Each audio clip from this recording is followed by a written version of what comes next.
नान्या स्पृहा रघुपते हृदये स्मदीये सत्यं वदामि च भवान् अखिलान्तरात्मा भक्तिं प्रयच्छ रघुपुंगव निर्भरां मे कामादिदोषरहितं कुरु मानसं च। आज अध्यात्म रामायण का एक नूतन प्रसंग लेकर उपस्थित हूँ और यह प्रसंग अयोध्या कांड के प्रथम सर्ग से है।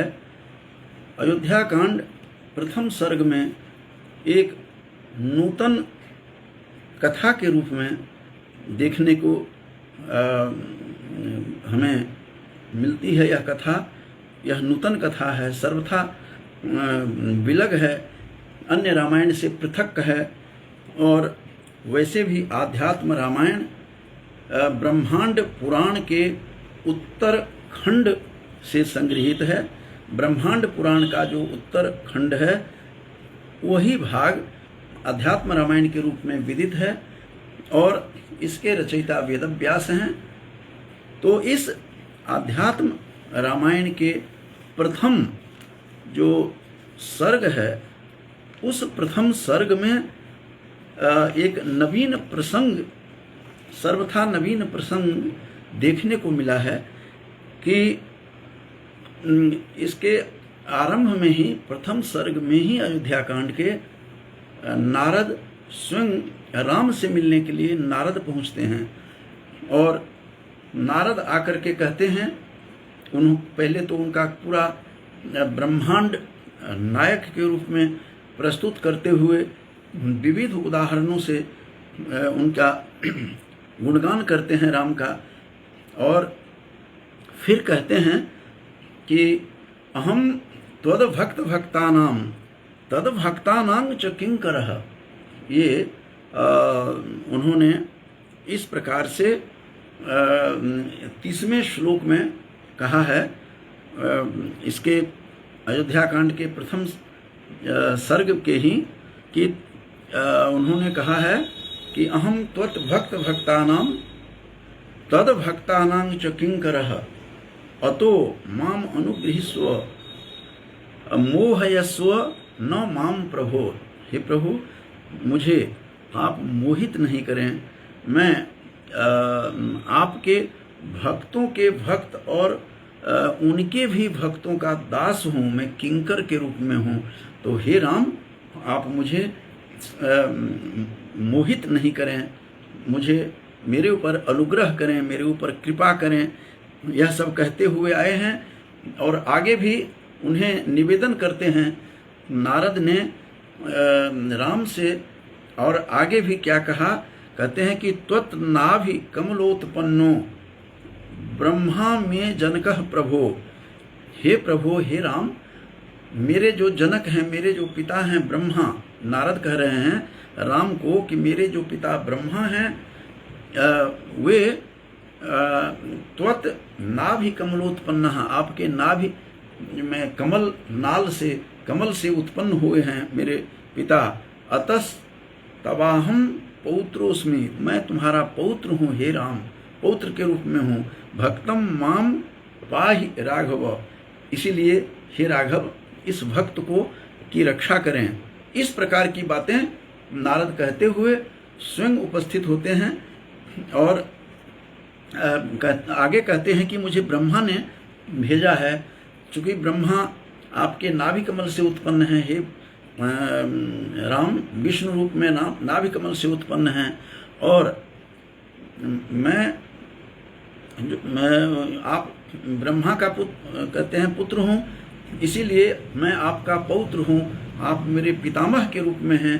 इस प्रकार से राम को नारद कह रहे हैं कि अतस तवाहम पौत्रोस्मि, तुम्हारा पौत्र हूँ। भक्तम माम पाहि राघव, हे राघव, हे राम, तुम मेरी रक्षा करो। इति उक्त्वा बहुशो नत्वा, इस प्रकार से बार बार नमन करके राम को स्वानंदाश्रु परिप्लुतः, और आनंद के आंसू निकल रहे हैं उसके। और उवाच वचनम राम ब्रह्मणा नोदितोस्म्यहम्। और हे राम, मुझे ब्रह्मा ने आपके पास भेजा है, मुझे स्मरण करवाने के लिए, आपके अवतार का उद्देश्य को स्मरण कराने के लिए ब्रह्मा ने मुझे आपके पास भेजा है। और उन्होंने कहा है कि रावणस्य वधार्थाय, आपका अवतार रावण के वध करने के लिए है। रावणस्य वधार्थाय जातोसि रघुसत्तम इदानीं राज्य रक्षार्थम पिता त्वाम अभिषेक्ष्यति। अब इस राज्य के, इस अवध राज्य के, अयोध्या की रक्षा करने के लिए तुम्हारे पिता अभिषेक करने जा रहे हैं कल, और यह अनर्थ होगा, क्योंकि तुम्हारा उद्देश्य, आपका अवतार का उद्देश्य, हे राम, आपका अवतार का उद्देश्य ये राज्य परिपालन नहीं है, राज्य का उपभोग नहीं है, राज्य का इसके सुख भोगने के लिए आपका अवतरण नहीं हुआ है। इसीलिए उन्होंने, ब्रह्मा ने आपके अवतार को स्मरण कराने के लिए मुझे यहाँ भेजा है। यदि राज्याभि संसक्तो रावणं न हनिष्यसि, इस राज्य में आसक्त होकर के यदि रावण को नहीं मारेंगे तो प्रतिज्ञा ते कृता राम भूमा रहरणाय वै। आपने जो प्रतिज्ञा की है, आपने जो प्रतिज्ञा की थी उसको मारने की, उस रावण के वध के लिए, वह प्रतिज्ञा भी विफलताम इष्यति, विफल प्रतिज्ञा हो जाएगी। इसीलिए हे राम, आपको स्मरण कराने के लिए मात्र ही मैं आया हूँ। तत् सत्यम कुरु राजेंद्र, इसीलिए अपनी प्रतिज्ञा को आप सत्य करें, और सत्य संधस्त्वमेव ही, आप सत्य प्रतिज्ञ भी हैं, अपने प्रतिज्ञा के पालन करने के लिए सदा उद्यत रहते हैं। तो श्रुत्वै तद गदितम रामो नारदम प्राह सस्मितम। जब ऐसा नारद ने राम को कहा तो राम अपने स्वाभाविक रूप से, अपने नैसर्गिक मुस्कान से देते हुए नारद से कहते हैं कि हे नारद, शृणु नारद में किंचित विद्यते अविदितम क्वचित। हे नारद, क्या बताइए कि मेरे संसार में कोई ऐसी घटना है जो मुझे अविदित हो, जो मुझे विदित न हो, जो मुझे ज्ञात नहीं हो। इसीलिए प्रतिज्ञातम च यत् पूर्वम, जो मैंने पूर्व में प्रतिज्ञा की है देवताओं से, करिष्ये तन्न संशयः, मैं अवश्य उस प्रतिज्ञा का को पालन करूंगा, प्रतिज्ञा को पूर्ण करूंगा, रावण का वध करूंगा, इसमें कोई संशय नहीं है। आगे फिर राम कहते हैं इनको, नारद को, कि हे नारद, किंतु कालानुरोधेन, काल क्रम से मैं मारूंगा, तत्तत् प्रारब्ध संक्षयात, जिन जिन राक्षसों का जो प्रारब्ध क्षीण हो जाएगा, उन राक्षसों को ही मारकर मैं क्रमशः इस पृथ्वी के भार को कम करूंगा। हरिष्ये सर्वभूभारम, मैं इस पृथ्वी के भार को हरण करूंगा, समाप्त करूंगा। क्रमेण असुर मंडलम, असुरों का जो मंडल है इसका मैं संहार करूंगा, इस असुरों का संहार करके पृथ्वी के भार से मुक्त कर दूंगा पृथ्वी को। रावणस्य विनाशार्थम, मैं रावण के विनाश के लिए श्वो दंता दंडकाननम 14 समास्तत्र हिंसित्वा मुनिभेषकृत, रावण को मैं नाश करने के लिए श्व मने कल ही, श्वः कल ही दंडकारण्य में मैं जा रहा हूँ। राम ने उनको, नारद को कहा। और 14 समाह, 14 वर्षों तक मुनि वेश धृक, मने मुनि का वेश धारण करके मैं वहाँ रहूँगा। और सीताभिषेण तम दुष्टम सकुलम नाशयाम्यहम, और सीता का अपहरण करने वाले जो रावण होगा, रावण को कुटुंब सहित, परिवार सहित मैं विनाश कर दूंगा, नाश करूंगा। और एवं रामे प्रतिज्ञाते नारद प्रमुमोदः, ऐसा कहने पर नारद अत्यंत प्रसन्न हुए, प्रमुदित हुए, और नारद को इतनी खुशी हुई, नारद ने प्रदक्षिणत्रयम कृत्वा, 3 बार उसकी प्रदक्षिणा की राम की, 3 बार प्रदक्षिणा करके दंडवत प्रणिपत्य तम, और दंडवत प्रणाम किया राम को, और अनुज्ञातश्च रामेण ययौ देवगति मुनि, और इस प्रकार से आज्ञा लेकर अपने देवलोक फिर नारद चले जाते हैं। इस प्रकार का जो प्रसंग है अध्यात्म रामायण के अयोध्या कांड के पहले ही सर्ग में नारद स्वयं राम के पास आते हैं। अब जो मेरा आज का उद्देश्य था बोलने का, अभिप्राय यही है कि आश्चर्य तब होता है इस रामायण को देखकर कि कैकेयी ने अभी वर लेने के लिए कहा भी नहीं है, कैकेयी ने अभी अपने पति दशरथ से वर प्राप्त भी नहीं किया है। इससे पूर्व ही राम स्वयं कहते हैं कि मैं 14 वर्षों तक मुनि वेश धृक मन धारण करके, मुनि का वेश धारण करके मैं 14 वर्षों तक दंडकारण्य में कल ही जा रहा हूँ। आश्चर्य की बात है कि अभी तक कैकेयी माता कैकेयी ने अपने वर को भी नहीं मांगा है, अभी मंथरा ने भी कुछ नहीं कहा है, अभी सरस्वती का प्रवेश भी अयोध्या में नहीं हुआ है, और सरस्वती का प्रवेश होगा, सरस्वती प्रवेश करेगी, फिर मंथरा के जिह्वा पर जाकर के बैठेगी, और फिर कैकेयी की बात आई है लेकिन कैकेयी तक पहुंचती नहीं है। मंथरा से ही के माध्यम से ही सारा खेल करवाया गया इसमें। और यही बात जो तुलसी की कृत जो मानस है, रामचरित मानस, उसमें भी सरस्वती आकर के जिह्वा पर बैठती हैं और सरस्वती बुड़बुड़ाती हुई भी चली जाती हैं। कि आश्चर्य है कि देवता लोग कैसे हैं, बार बार मेरे पास कहती हैं सरस्वती की आकर के जिह्वा पर बैठ करके सारा खेल समाप्त करने के लिए, अभिषेक को समाप्त करने के लिए, राज्याभिषेक को दूर करने के लिए कैसे लोग देवता लोग मेरे पीछे पड़े हैं, ये सरस्वती कहती हैं तुलसीकृत रामायण में। और बुड़बुड़ाती हुई तुलसी की सरस्वती क्या कहती हैं कि ऊंच निवास नीच करतूती देख न सकहीं पराई विभूति। जो किस प्रकार के देवता लोग ऊंचे निवास पर निवास करते हैं और उनकी जो प्रवृत्ति है, उनकी जो प्रकृति है, उनका जो स्वभाव है बहुत ही नीच स्वभाव है। इस प्रकार की बातें करती हुई सरस्वती फिर वहाँ आती हैं और मंथरा को के जिह्वा पर बैठ करके गई गिरा मति फेर। वह गिरा जो थी वाणी सरस्वती, वह उनकी मति को फेर करके, बुद्धि को पलट करके, बदल करके फिर वहाँ से चली जाती हैं।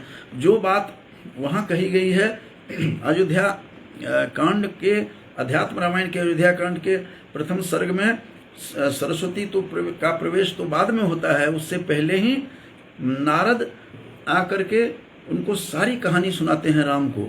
और राम भी कहते हैं कि मैं तो कल ही जा रहा हूँ दंडकारण्य। इसका मतलब सब खेल पहले से हो चुका था, कैकेयी को तो बीच में ही बदनाम किया गया नाहक में ही।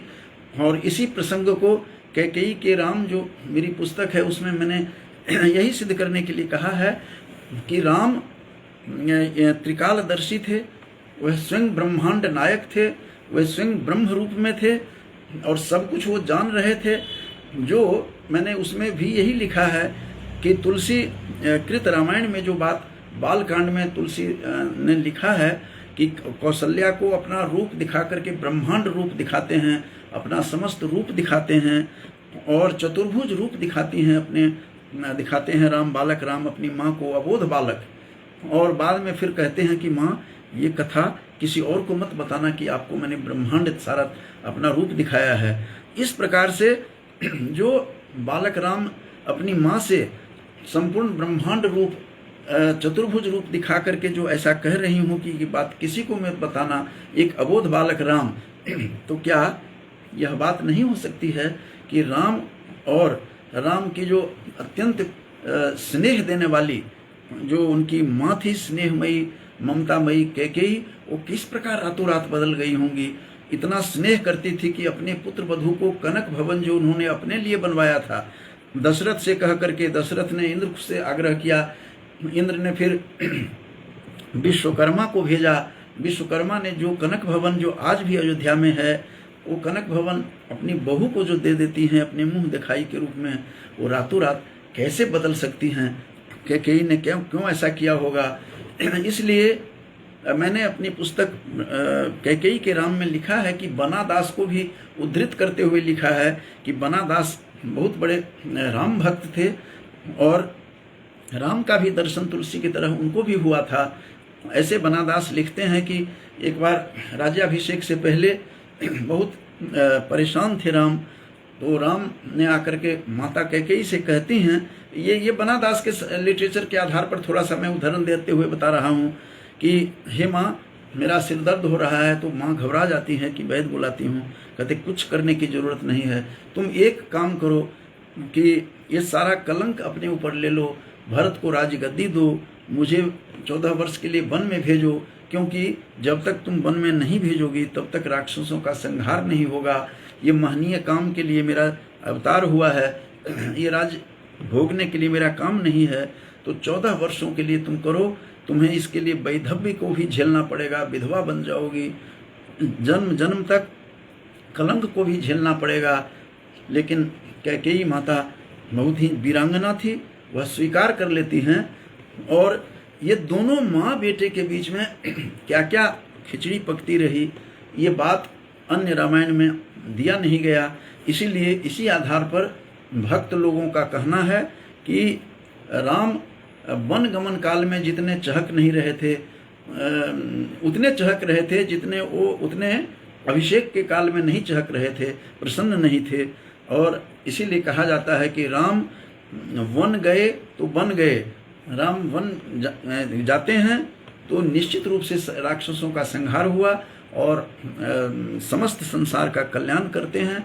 तो इस प्रकार से आज का जो मेरा अभिप्राय था बोलने का, मेरा यही था कि यहाँ नारद स्वयं प्रकट होकर के राम के पास आकर के ब्रह्मा जी का संवाद देते हैं कि आपका काम राज्याभिषेक के लिए नहीं है, आपका अवतार राज्य को भोगने के लिए नहीं है, आपको प्रतिज्ञा के स्मरण कराने के लिए है। नारद कहते हैं कि मुझे पितामह ने, मुझे ब्रह्मा ने आपके पास भेजा है। तो इसलिए राम स्वयं भी कहते हैं कि मुझे सब कुछ ज्ञात है, ऐसी कोई घटना नहीं जो मेरे से ज्ञात नहीं हो। और साथ में राम स्वयं कहते हैं नारद से कि 14 वर्ष के लिए चतुर्दश, जो 38वां श्लोक है कि चतुर्दश समास तत्र ही उषित्वा मुनि वेश धृक, और मुनि का वेश धारण करके 14 वर्ष के लिए मैं वन में जाऊंगा। रावण से विनाशार्थम शोगंता दंडकारण्यम, दंडकारण्य में मैं कल ही जा रहा हूँ।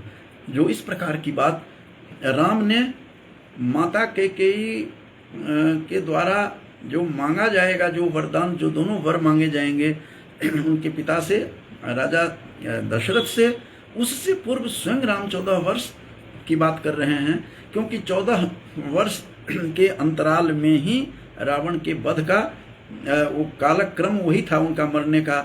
जैसा कि 37 श्लोक में कहा भी गया है कि किंतु कालानुरोधेन तत् तत् प्रारब्ध क्षयात, जिस राक्षसों का प्रारब्ध क्षीण होता चला जाएगा उसको उसी कालक्रम से मैं उसको मारूंगा। हरिष्ये सर्वभूभारम क्रमेण असुर मंडलम, असुर के मंडल को, समूहों को मैं धीरे धीरे समाप्त करूंगा। 14 वर्ष का ही में के अंदर ही उनको मारना था।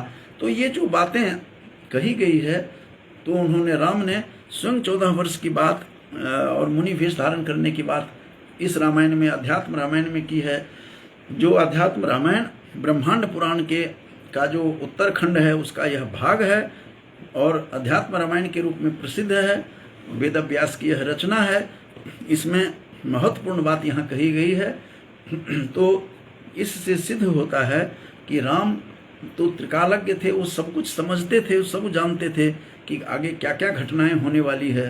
तो इन्हीं छोटे से इस प्रसंग को लेकर जो अयोध्या कांड, अध्यात्म रामायण के अयोध्या कांड का जो प्रथम सर्ग है, उस सर्ग की इस छोटी सी कथा को लेकर मुझे आप लोगों के समक्ष रखना था।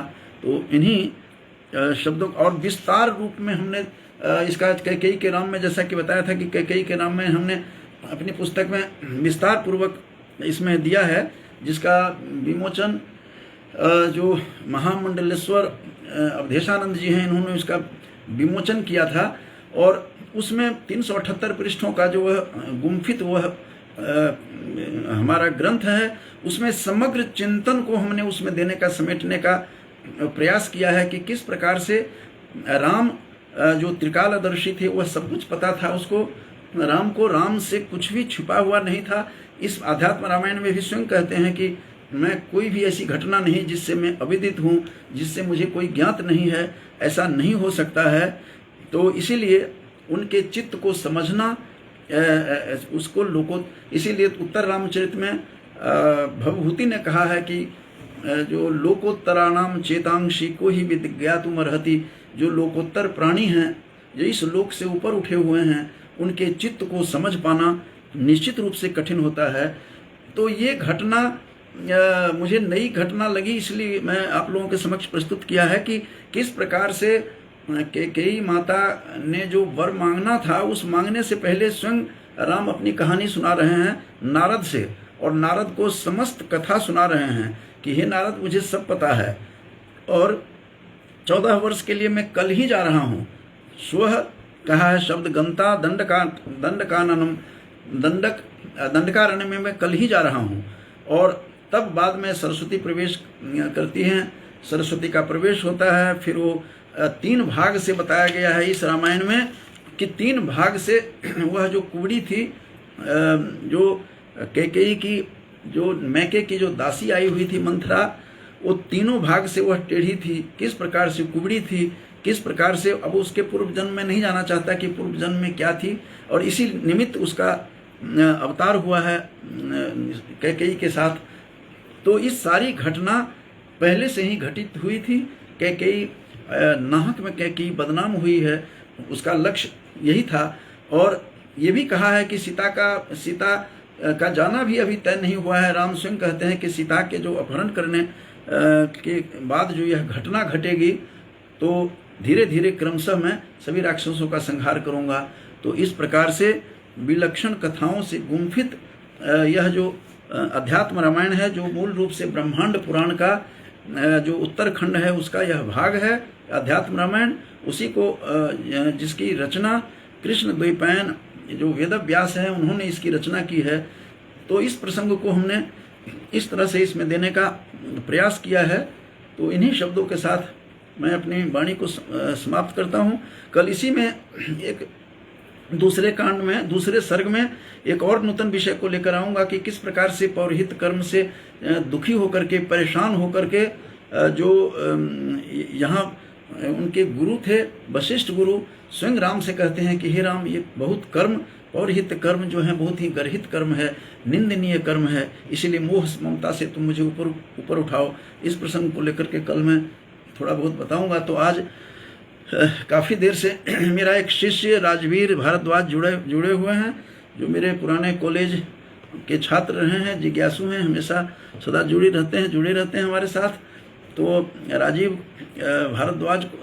भारद्वाज को मैं भूरी भूरी आशीर्वाद देता हूं। और साथ बिहार से भाभी श्री आदरणीय रेणुका मिश्रा जी भी श्रवण कर रही हैं। ये विद्वान परिवार से हैं स्वयं भी, और खुद भी विदुषी हैं, वो भी जुड़ी हुई हैं, काफ़ी देर से सुन रही हैं। मैं उन्हें भी प्रणाम करते हुए उनको शुभकामना देता हूँ। और राम सबको स्वस्थ रखें, इन्हीं कामनाओं के साथ कल्याण करें सबकी। इसी अपने इन्हीं शब्दों के साथ अपनी वाणी को समाप्त करता हूँ। बहुत बहुत धन्यवाद।